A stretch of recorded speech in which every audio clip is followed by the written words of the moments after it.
Hello everybody, Raz here, and today I'm actually going to be bringing you guys a replay analysis. So, Beerman was the guy who sent me this replay, and it is a ZVZ, and he just wanted a little bit of help with his ZVZ. And one thing before I get started, I want to say, I actually haven't cast in a while. I had some health issues, as well as my computer. I had to reinstall my OS, so I've been out of commission for a while. I actually had an ear infection. I don't know, I've never had one before. I never had one when I was a kid, and man, they suck. So I hope none of you guys ever get an ear infection. It's really weird. I was like dizzy all the time and had all these headaches for no reason. I don't know, but I went to the doctor. I'm on a bunch of drugs. Been on drugs for a couple days. I'm starting to feel pretty good now. So that's where I've been. Hope none of you guys miss me too much. But yeah, so I'm back and expect to see a lot more videos from me in the near future. But yeah, like I said, this is a replay analysis of Beerman here, and I guess he's having some trouble with his ZVZ. Still a little bit of a cough. You know, I found this out and I thought it was really strange, but ear infections cause coughs. I know, go figure, right? I don't understand why, but I guess it's a symptom of an ear infection. So, Beerman. Beerman looks like he's opting for a fast expand. Here, interesting choice. Xel'Naga, first thing I want to note, maybe not the best map to fast expand on. You can get away with it, but you just have to play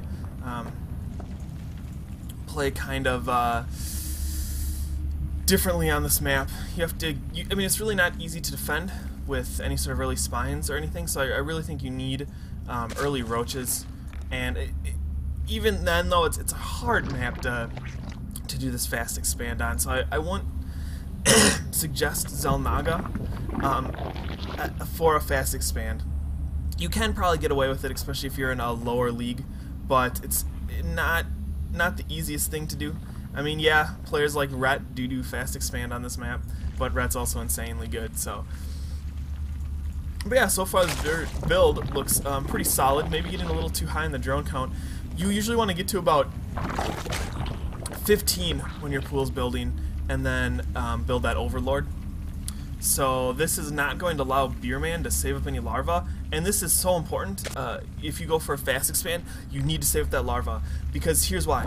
If your opponent decides to rush you with lings, luckily Jambert is not in this situation, but if your opponent decides to rush you with lings, you need to get out, you know, the 6 lings right away, otherwise you'll just get run over by what your opponent's going to rush to. So that was a little bit of a mistake, but luckily, you know, Jambert not really doing too much, actually just kind of sending 2 lings for no reason, and it looks like this is going to get some free kills here for Beerman. So, very nice there. You know, you can't beat that for Beerman. So that is excellent. Now, big thing you want to do, once you get out about, you know, a handful of lings, like this is definitely enough, send a couple to go scout, figure out what's going on, figure out what your opponent's doing, and get ready to counter it. And if you see your opponent does something like this, where he expands, after your expansion, you should be very happy, and you should, I mean, feel really incredibly good in this situation. But we do see a big mistake here. So Beerman, he could have scouted if he would have sent some of those 2 apparel lings right away, and he would have seen this roach warren. And then he would have not made this baneling nest, because trying to go banelings against roaches is a very bad idea. So here's kind of like the early unit counters, right?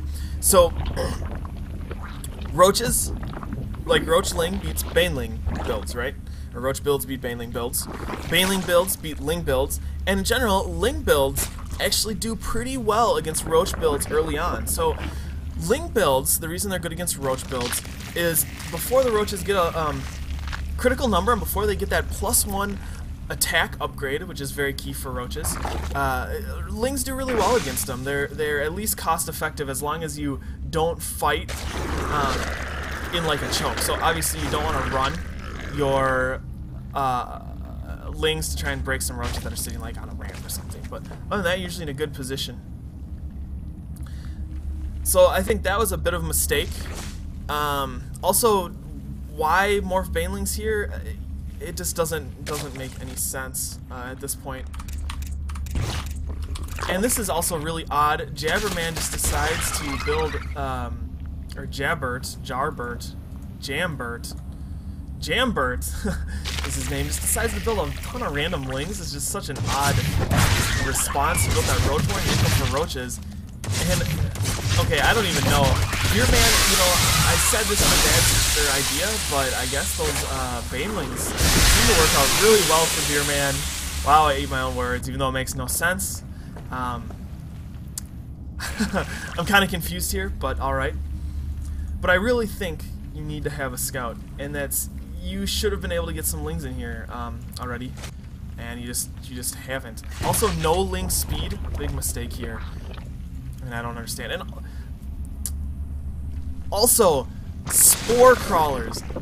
Why? No reason to build spore crawlers at this point. I mean, all you gotta do here, Beer Man, is scout and see what's going on here, and you won't need spore crawlers. You realize you don't need spore crawlers at this point. If you would have scouted, you would have seen that roach warren, you would have seen an expansion, you would have realized you don't need spore crawlers. There's no point for them here. Absolutely just a terrible idea. And then way over on the banelings, like, I don't even think you needed that baneling nest, because you would have scouted, you would have seen, oh, he's probably going roaches. He can build some lings as well, but he's probably going roaches. So you can just build some roaches and you'll be fine. I mean, I don't know. Big, just a lack of scouting is what I've seen this game so far. Like, both players, Jambert knows you have banelings, but he keeps building mass lings to send at you. Also, no ling speed, just that upgrade is so important for any build. You need to get it. I mean, it's absolutely the most, you know, I would say the most important upgrade. So another thing I want to talk about was, I said, you know, lings kind of beat roaches, and that's true until the mid-game. And in the mid-game, the reason why roaches are so good is if you get a +1 range attack upgrade, they actually take one less hit to kill lings. And it's very, very advantageous to get that upgrade. So if you're gonna go a roach army against some sort of ling army where you know your opponent has a decent number of lings, definitely focus on getting those range upgrades. They're so important in this game. I mean, here, you know, you have a controlled state. You just throw banelings into the thing, I mean, no point doing that. And this isn't bad. You probably, you know, you kill that.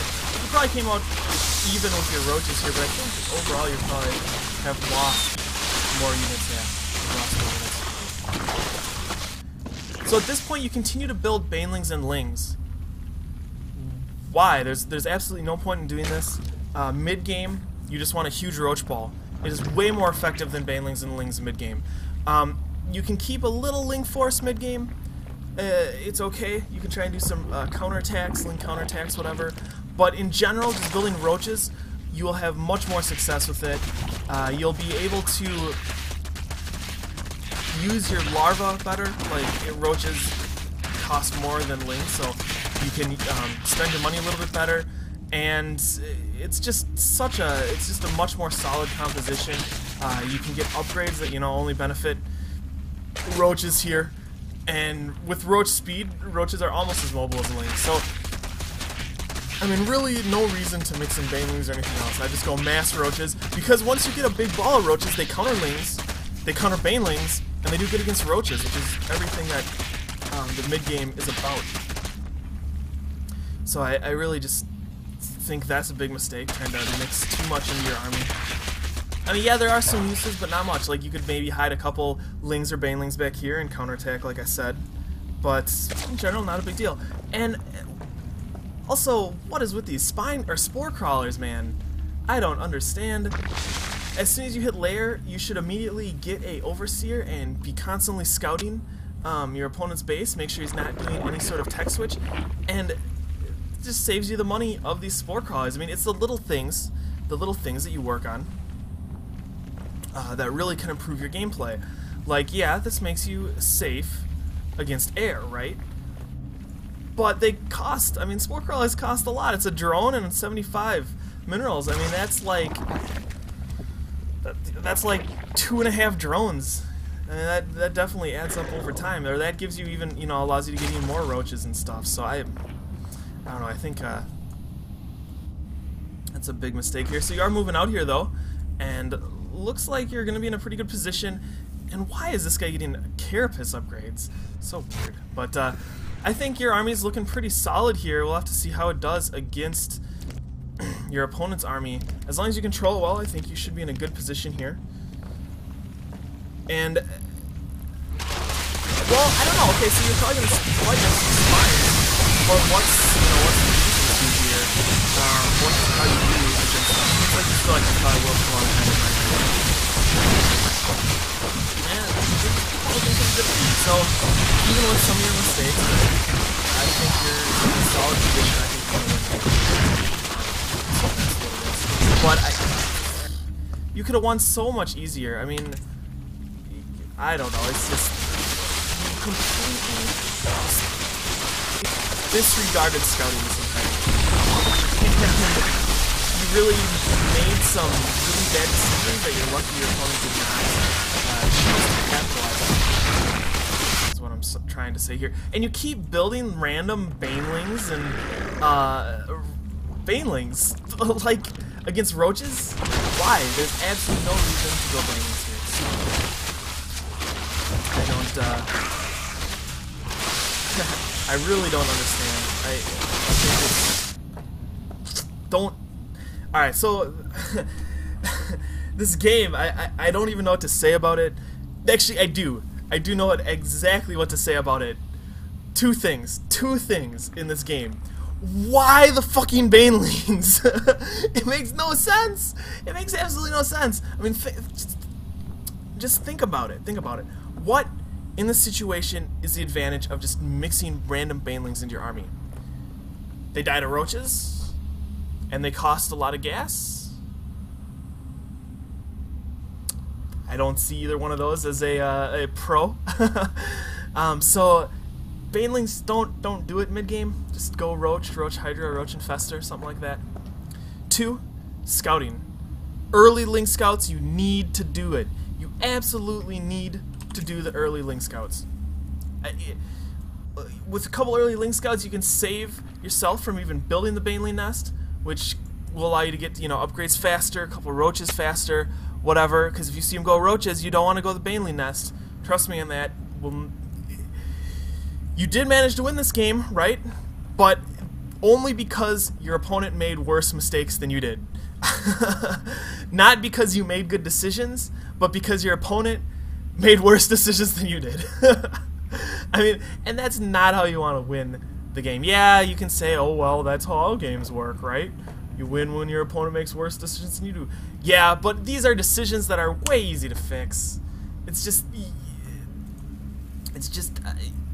I'm frustrated watching this replay. And don't take it the wrong way. You actually played pretty well overall, I thought. But just these little decisions that absolutely make no sense just kind of confuse me. So, like I said, the two things you really need to work on is scouting early game, scouting mid game. It can really allow you to get an advantage over your opponent that you just, you could have had even a larger advantage over your opponent in this game than you did have if you would have scouted. And then mid game, you have this overseer. Well, he's just kind of chilling here. That's cool, but you want to, scout a lot more mid game. Make sure he never goes roaches, and you can save a lot of money by doing that. You don't have to worry about these spores. Like I said, a couple spores, that adds up, definitely. You don't have to worry about, the baneling nest. And you can just make more solid decisions.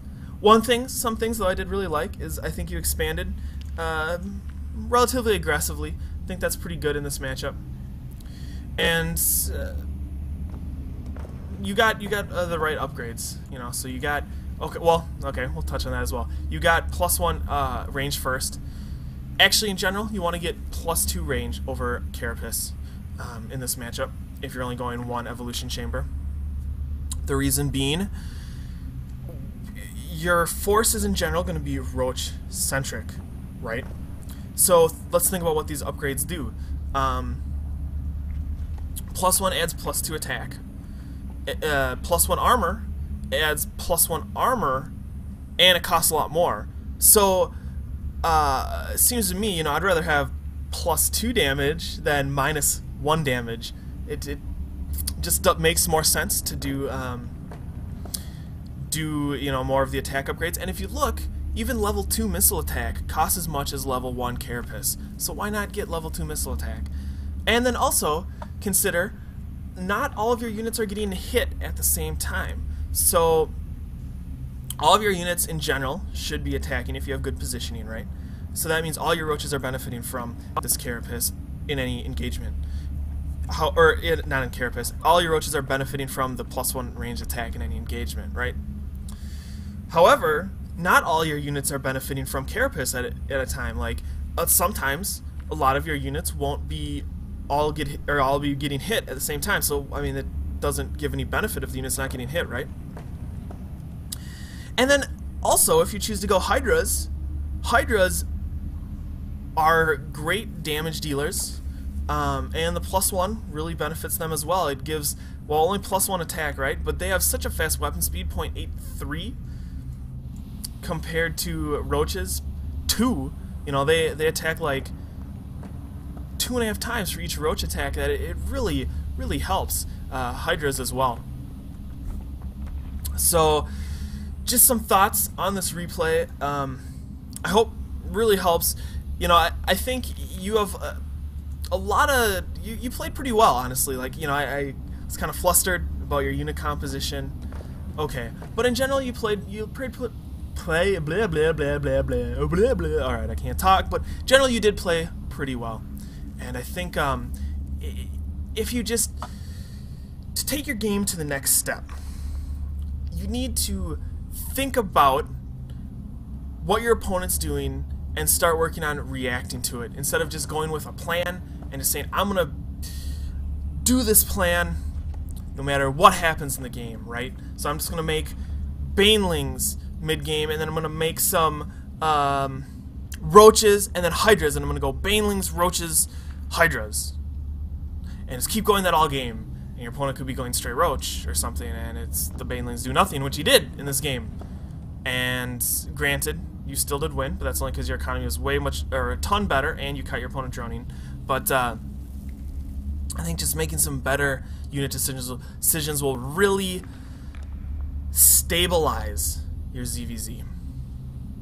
So I hope that helps. I think we covered some important things. We talked a little bit about upgrades today, about scouting and just unit selection. So hope you guys did enjoy. And with that, you know, if anyone is interested, I say this every time, if anyone wants to see their replay analyzed, definitely send them to me, siraztv@gmail.com. Or if anyone wants to do a live coaching or a coaching session with me, I am a Master League Zerg player, so I'm pretty decent. I'm not, you know, pro or anything, but I can teach, you know, lower level Zerg players how to play. So if any of you Zerg players out there want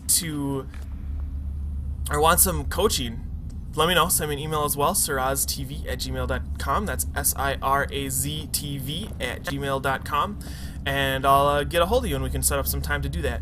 So I hope you guys did enjoy this, and with that, Siraz saying see you later.